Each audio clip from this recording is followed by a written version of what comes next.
right, so for this question, we're actually going to have to start mixing together some of the things we know about the properties of quadrilaterals and a little bit of algebra. So this one says that WXYZ is a rectangle. So I know that this figure is a rectangle.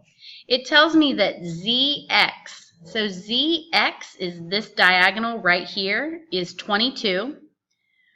And then it tells me that WV is this piece right here, is 2x minus 3. And it asks me to solve for x.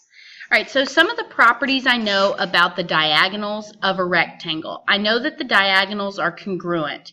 So I know that if ZX is 22, I know that WY is also 22. So let me write that. WY equals 22 also. Another thing that I know about the diagonals of a rectangle is that they bisect each other. In other words, this piece and this piece are equal.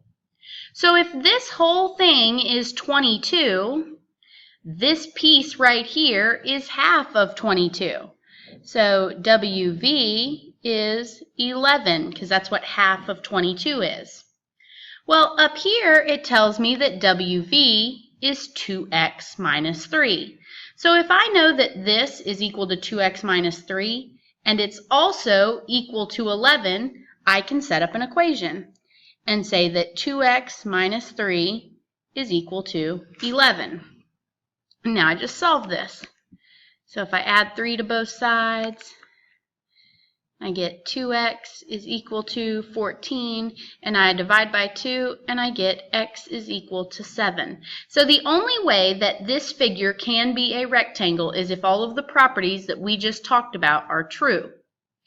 And if those properties are true, then this and this are equal, which allowed us to solve this equation to get x.